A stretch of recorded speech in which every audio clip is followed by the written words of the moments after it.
इस देश ने देखा कि कैसे आजम खान का एक डीएसपी आले हसन डीजीपी से भी अपने आप को बड़ा समझता था।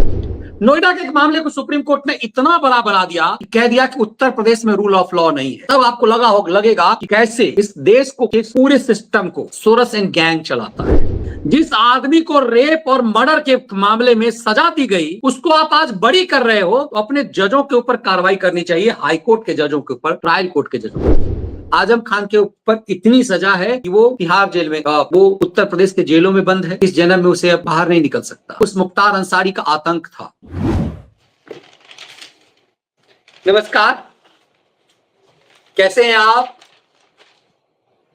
पूरे देश में आम जन की मानसिकता है, यदि वो भारत द्रोही नहीं है, यदि वो बेईमान और मक्कार नहीं है, यदि वो खैरात की आस में नहीं जीता, तो कन्याकुमारी से कश्मीर तक, कच्छ से कामाख्या तक भारत की हर राज्य की नागरिक यही चाहते हैं कि उसके प्रदेश का मुखिया योगी आदित्यनाथ जैसा हो। वो ऐसा निष्कलंक राज्य चलाए जहां माफियाओं का खौफ ना हो।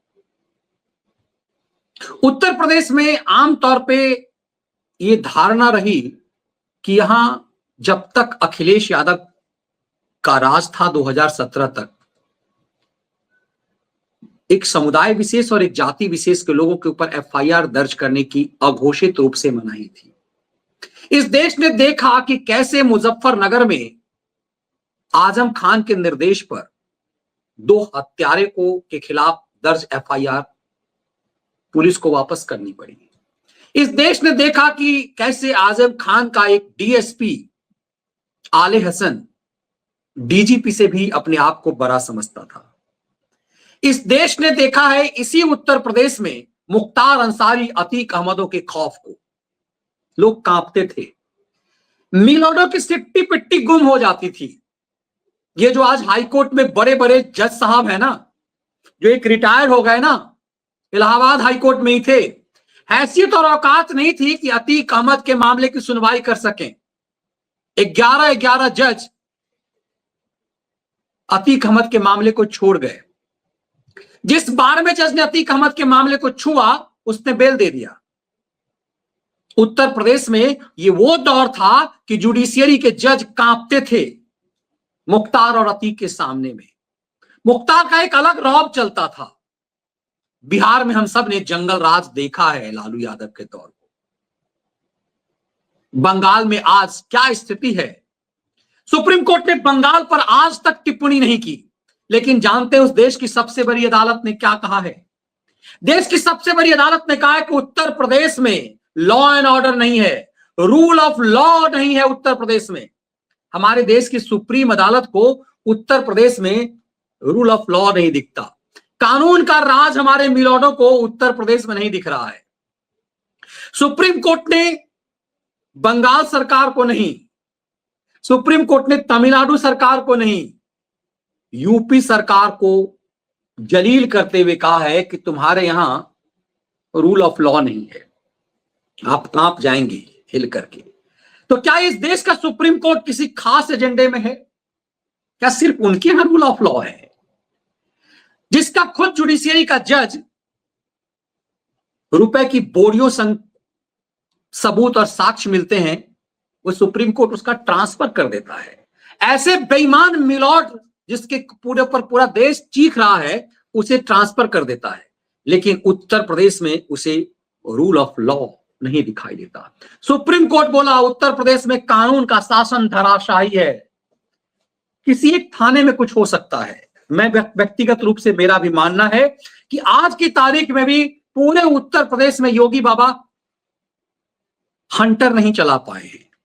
बेईमान और भ्रष्ट, बदमिजाज और गुंडे टाइप के कुछ अधिकारी पुलिस में हैं आज भी। लेकिन सुप्रीम कोर्ट द्वारा यह कह देना कि उत्तर प्रदेश में कानून धराशायी है, यह चौंकाता है। और इसीलिए कहता हूं कि यह देश का सुप्रीम कोर्ट कई बार लगता है कि अपनी साख डैमेज कर रहा है। हो सकता है कि नोएडा का कोई एक थाना हो जहां का दारोगा ऐसा हो सकता है प्रयागराज का एक थाना ऐसा हो जहां का दारोगा, इंस्पेक्टर या डीएसपी बेईमान हो, उसने कुछ ऐसा अराजक स्थिति की हो। अभी हाल ही में प्रयागराज का एक मामला आया। प्रयागराज में एक सीनियर इंजीनियर की हत्या कर दी गई। प्रयागराज पुलिस ने जो क्राइम थ्योरी दी है वो आम जन को पसंद नहीं है। मेरा व्यक्तिगत मानना है कि प्रयागराज के पुलिस अधिकारी ने इस देश की जनता को मूर्ख बनाया है। उस इंजीनियर के घर चोरी हुई है, ये स्क्रिप्ट लिख करके प्रयागराज की पुलिस ने योगी सरकार का मजाक उड़ाया है। लेकिन इसका मतलब यह नहीं है कि पूरे उत्तर प्रदेश में प्रशासन नहीं है। उम्मीद की जाती है कि प्रयागराज में उस इंजीनियर की हत्या के मामले की गहनता से जांच होगी, क्योंकि कोई भी इस चीज को नहीं मान सकता। लेकिन सुप्रीम कोर्ट अभी उस पर टिप्पणी नहीं किया। एक छोटे से मामले को सुप्रीम कोर्ट ने बड़ा इश्यू बना दिया, गौतम बुद्ध नगर नोएडा के एक मामले को, जो कि दिल्ली के बगल में है।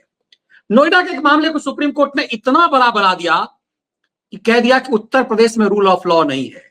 तब आपको लगेगा कि कैसे इस देश को, किस पूरे सिस्टम को सोरस एंड गैंग चलाता है।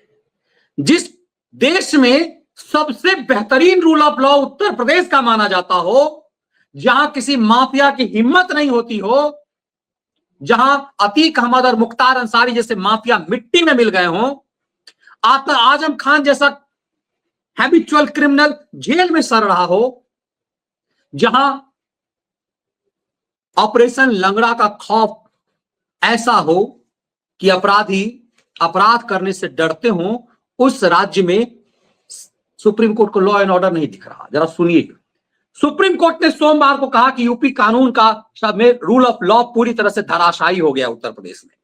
शीर्ष अदालत ने सिविल मामले को क्रिमिनल केस बनाए जाने पर तल्ख टिप्पणी की है। चीफ जस्टिस की अगुवाई वाली बेंच ने यूपी के डीजीपी और गौतम बुद्ध नगर जिले के एक थाना प्रभारी को हलफनामा दाखिल कर यह बताने के लिए कहा है कि सिविल विवाद में आखिर क्यों आपराधिक कानून की प्रक्रिया शुरू की गई। मैं मानता हूं गौतम बुद्ध नगर का वो पुलिस अधिकारी बेईमान हो सकता है, मैं मानता हूं कि यह खेल गड़बड़ हुआ हो, लेकिन पूरे उत्तर प्रदेश में जिस राज्य का लॉ एंड ऑर्डर के बारे में मिसाल दी जाती हो, जिस राज्य में कहा जाता हो, संभल में देखिए आज इन मिलॉर्डों को सोचना चाहिए, इसमें से ज्यादातर उत्तर प्रदेश के होंगे। इनकी बोलती बंद थी अतीक अहमद और मुख्तार अंसारी के सामने में। घर से उठाकर अतीक अहमद और मुख्तार अंसारी के लिए लोग ले जाते और इनकी जुडिशरी घुसर जाती और घुसर जाया करती थी। हिम्मत कभी नहीं हुई।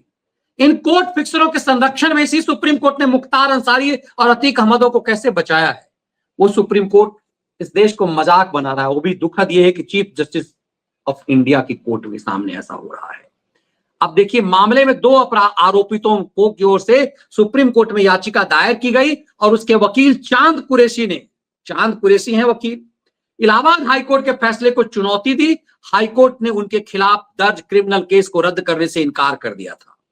अब सोचिए, हाईकोर्ट ने क्रिमिनल केस दर्ज करने से इनकार कर दिया था, रद्द करने से इनकार कर दिया था। हाईकोर्ट ने माना क्रिमिनल केस है, मतलब इसका मतलब आपको हाईकोर्ट को सजा दे दीजिए। सुप्रीम कोर्ट को, जजों को चाहिए कि हाईकोर्ट को सजा दे दे।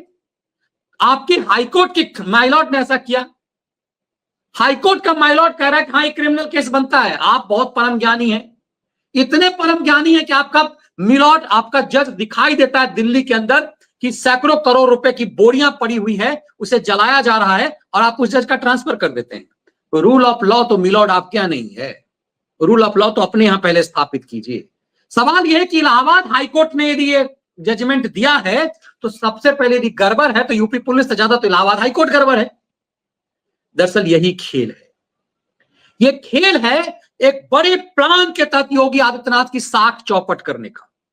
लेकिन चूंकि जनता का विश्वास और भरोसा ऐसा है कि सुप्रीम कोर्ट के आदेशों को भी ऐसी की तैसी हो जाती है, इसीलिए बुलडोजर पर सुप्रीम कोर्ट ने कई बार आदेश किए। यदि सुप्रीम कोर्ट का बस चलता तो योगी आदित्यनाथ की सरकार में बुलडोजर कब का ब्रेक लग चुका होता और सुप्रीम कोर्ट पर उत्तर प्रदेश में माफियाओं का राज होता। यदि सुप्रीम कोर्ट का आदेश आराम से लागू हो गया होता तो यूपी में बुलडोजर नहीं चलता, उत्तर प्रदेश में माफिया राज होता। आज मुख्तार अंसारी और अतीक अहमदों का खौफ होता। तो याद कीजिए, क्या इस सुप्रीम कोर्ट ने सिविल विवाद को क्रिमिनल केस, यूपी में क्या हो रहा है सुप्रीम कोर्ट कह रहा है। देखिए, चीफ जस्टिस खन्ना ने कहा कि क्या हो रहा है यूपी में, हर दिन दीवानी मामलों आपराधिक मामले में बदले जा रहे हैं, यह बिल्कुल गलत है, यह कानून का पतन है। माना जा सकता है कि हो सकता है कि एक कोई ऐसा एक आध मामला ऐसा हो जिसमें ऐसा हुआ हो, लेकिन ये तो गजब है। ये जुडिशरी का खेल देखिए। रेप और मर्डर में फांसी की सजा पाया दोषी, सुप्रीम कोर्ट ने बरी कर दिया। रूल ऑफ लॉ तो जुडिशरी में नहीं है मिलॉर्ड। जिस आदमी को रेप और मर्डर के मामले में सजा दी गई उसको आप आज बरी कर रहे हो, तो अपने जजों के ऊपर कार्रवाई करनी चाहिए, हाई कोर्ट के जजों के ऊपर, ट्रायल कोर्ट के जजों के ऊपर। सोचिए, एक सुप्रीम कोर्ट ने एक नाबालिग के साथ रेप और उसकी हत्या के दोषी को फांसी की सजा को खारिज कर दिया है। एक नाबालिग की हत्या की का रेप हुआ, उसकी हत्या कर दी गई। इस मामले में फांसी की सजा हुई थी। 2016 में केस दर्ज किया गया था। निचली अदालत उत्तराखंड की कोर्ट ने फांसी की सजा दी थी रेप और मर्डर में। हाई कोर्ट ने इसे बरकरार रखा और जस्टिस विक्रमनाथ और जस्टिस संजय करोल और जस्टिस संदीप मेहता की बेंच ने केवल ये कबूलनामे ही स्वीकार होते हैं जो मजिस्ट्रेट के सामने रिकॉर्ड किए गए हैं। अब सवाल ये है कि सुप्रीम कोर्ट को क्या फरकाब के पैर लग गए? ये क्या हो गया? लोअर कोर्ट और हाई कोर्ट ने जब सजा दी तो कायदे से कार्रवाई तो हाई कोर्ट और लोअर कोर्ट के जजों पे होनी चाहिए कि आपने किसी को फांसी की सजा दे दी। मतलब एक जज की लापरवाही से एक आदमी को फांसी हो जाती। आपने एक आदमी को रेप और मर्डर में फांसी दे दिया, सालों तक वो जेल में रहा। अब सुप्रीम कोर्ट कह रहा ना ना ना ना, इसे बरी कर दो। सजा कम हो जाना तो ठीक है, बरी कर दो। इस देश में इसीलिए अदालतों की साख खराब हो रही है। सालों सुप्रीम कोर्ट, हाई कोर्ट और लोअर कोर्ट ने जिसे फांसी की सजा दी, वो फांसी का इंतजार करते हुए हर दिन मरा है जो व्यक्ति, उसको आप कह रहे हैं कि नहीं वो निर्दोष है। तो रूल ऑफ लॉ तो कोर्ट में नहीं है। लेकिन ये एक षड्यंत्र है, एक बड़ी साजिश है इस खेल का। अब सोचिए, इस सुप्रीम कोर्ट ने कभी भी उत्तर प्रदेश में अखिलेश यादव या मुलायम सिंह यादव के दौर में कहा कि रूल ऑफ लॉ नहीं है? जब अतीक अहमद की गुंडागर्दी, अतीक अहमद का माफियागिरी चलता था, ये अतीक अहमद है।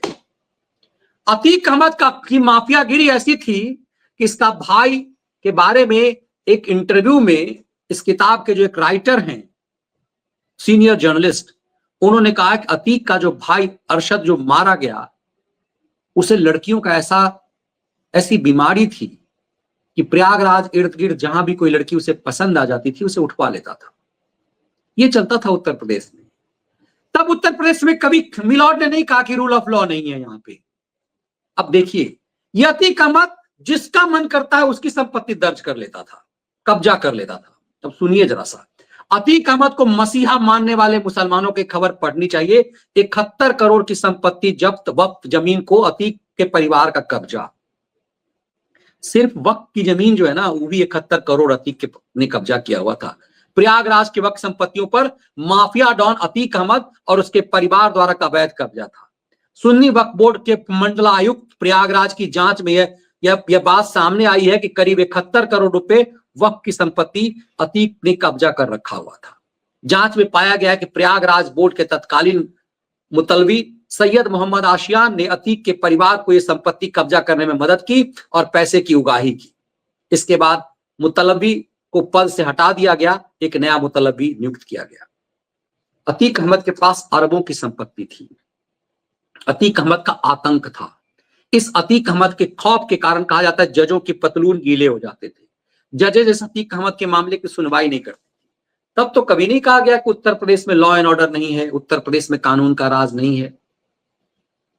इसीलिए भरोसा। आखिर सवाल ये क्यों है कि सुप्रीम कोर्ट के जजों को, सुप्रीम कोर्ट को आमतौर पे उत्तर प्रदेश में लॉ एंड ऑर्डर नहीं दिखाई देता, जबकि आम जन की धारणा है कि इस देश में यदि लॉ एंड ऑर्डर कहीं सबसे बेहतरीन है तो उत्तर प्रदेश में, नेशनल कैपिटल से भी बेहतर लॉ एंड ऑर्डर है। ये आम लोगों की धारणा है।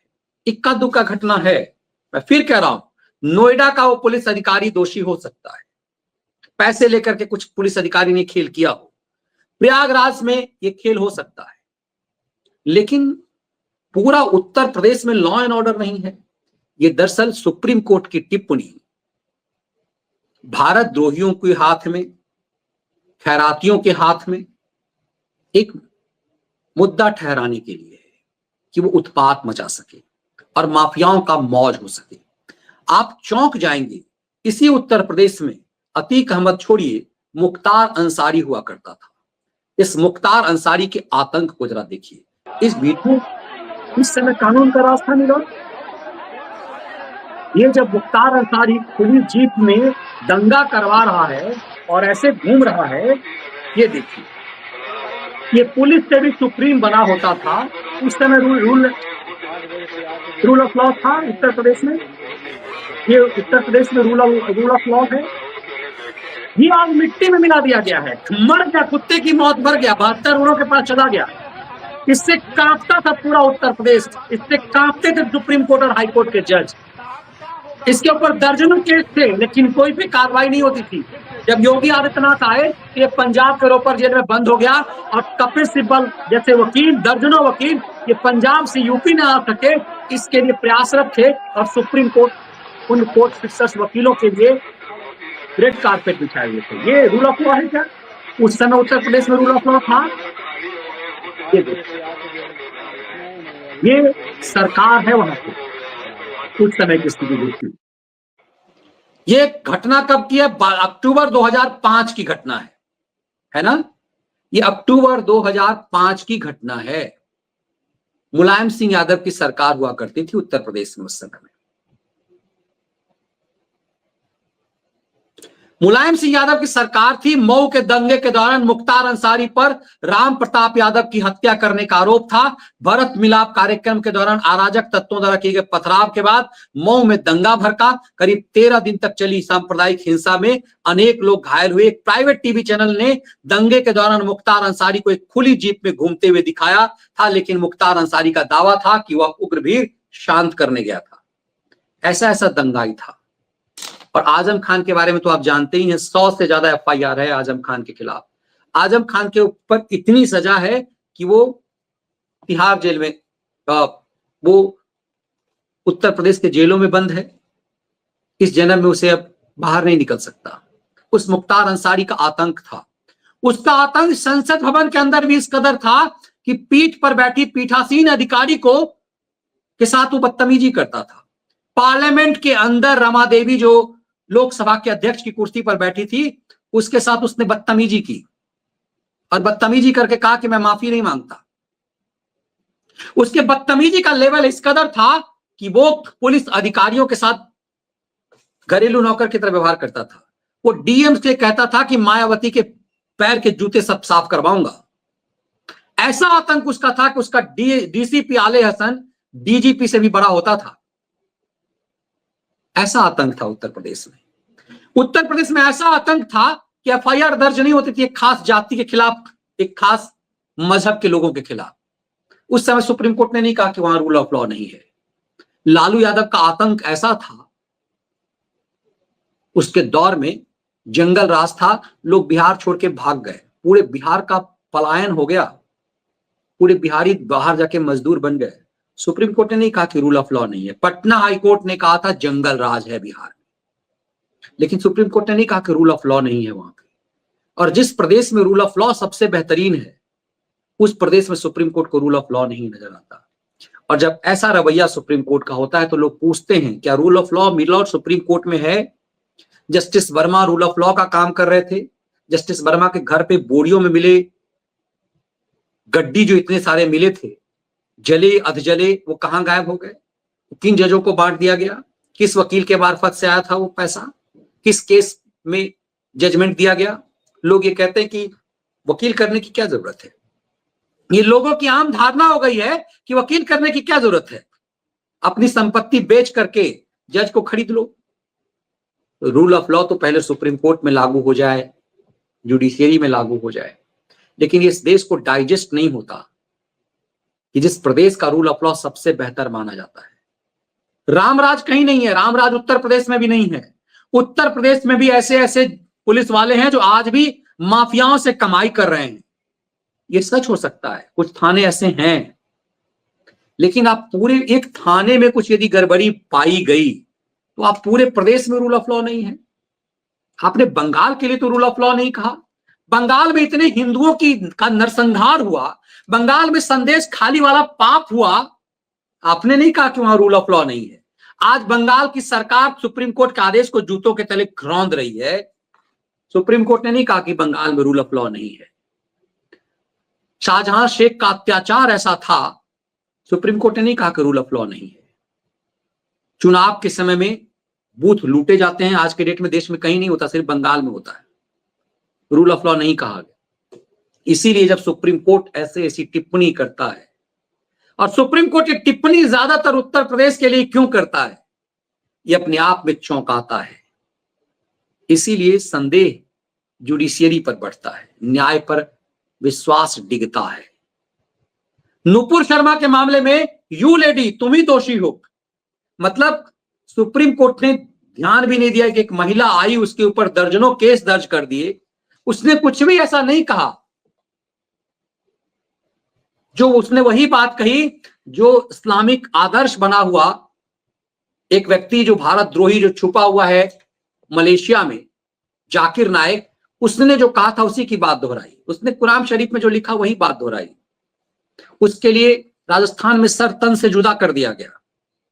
राजस्थान सरकार को या उस वहां के व्यक्ति के लिए कुछ नहीं कहा सुप्रीम कोर्ट ने। नुपुर शर्मा के लिए कह दिया, यू लेडी तुम्हारे कारण सब कुछ होता है। तो सवाल यह है कि सुप्रीम कोर्ट को क्या ऐसी ऐसी टिप्पणियों से नहीं बचना चाहिए? एक पॉइंटर हो सकता है, एक थाना ऐसा हो सकता है, लेकिन पूरी राज्य के लिए ये दिखाता है कि आप माफियाओं के साथ खड़े हो जाते हैं। ये माफियाओं के मनोबल बढ़ाने जैसा टिप्पणी लगता है। मुझे लगता है कि इस देश की सुप्रीम अदालत को ऐसी टिप्पणियों से बचना चाहिए ताकि माफियाओं का मनोबल ना बढ़े और एक ऐसी सरकार का मनोबल कमजोर ना हो जो सरकार एक बेहतर काम कर रही है। क्योंकि आम लोगों की धारणा है कि उत्तर प्रदेश में रूल ऑफ लॉ है, और इस देश की जनता को यदि लगता है कि यूपी में रूल ऑफ लॉ है तो है, क्योंकि देश में कम से कम किसी भी राज्य से बेहतर कानून व्यवस्था उत्तर प्रदेश में है। उत्तर प्रदेश में कोई हिम्मत नहीं कर सकता। एक संभल में उत्पात मचाया, देखिए क्या हाल हुआ दंगाइयों का। सलाखों के पीछे न सिर्फ सदर जामा मस्जिद है, सांसद भी जल्दी सलाखों के पीछे जाएगा, तो फिर कोई पत्थर उठाने की हिम्मत नहीं कर पाएगा। इस सत्ता का इकबाल होना चाहिए, और ऐसी सरकार का यदि मनोबल न्यायपालिका गिराती है तो आम जन में भरोसा डिगता है।